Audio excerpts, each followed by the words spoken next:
So I've talked about your numbers to an awful lot of people, and for some reason, Brian, everybody thinks that you're really, really smart. Everybody thinks that you're a great futurist. Everybody thinks that you know everything about everything. For some reason, they don't like your numbers on Tesla Semi.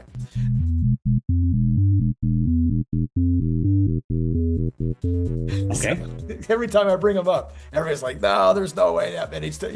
So So what particular numbers they don't like? so especially they don't like the 3 million per year internationally. The total that which includes, I know, large trucks as well as semis. Right.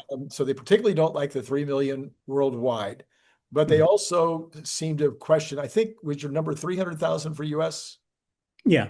So the 300,000 for U.S., of which 50, if we make 50,000 in Reno, that would only be 1/6 of the market. And Mhm. I'm expecting Tesla to do way better than 1/6 of the market. Mhm. So have you checked your numbers recently? Is this still, are you standing by your numbers? Um, I have not tried to change, the volume numbers. It's basically like how much are the large trucks that we're currently having, the diesel trucks, and saying, okay, we'd replace them. Right. If they're autonomous, then you could say, okay, there's only one-fourth the number because they'll be 4 times more productive Oh, yeah. operating 7 by 24. So that can be a way to get to um, lower numbers. Um, and getting the 50,000 per year and then going up to bigger numbers requires a lot of infrastructure build out, right? You got to do a lot of charging Right. in order to support that number. Because basically 20% of our fuel, oil, goes towards running big trucks. They're running all the time and they're huge, Mhm. right?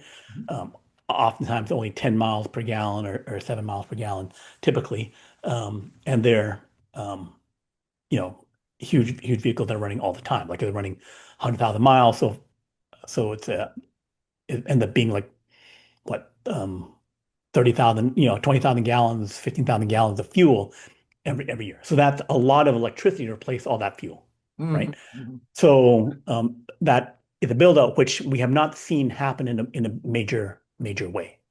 Um, so anyway, so the timing can then take longer because of the fact that one, we have not scaled up the trucks yet.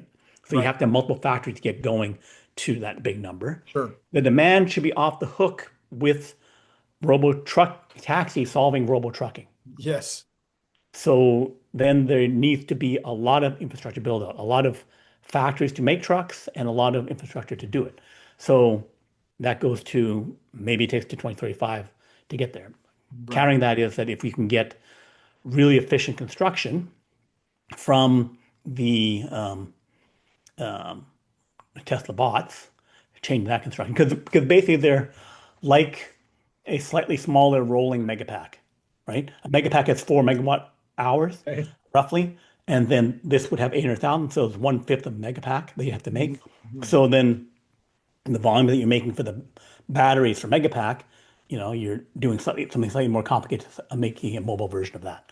So um, we're scaling up the megapacks pretty well, 3 factories there.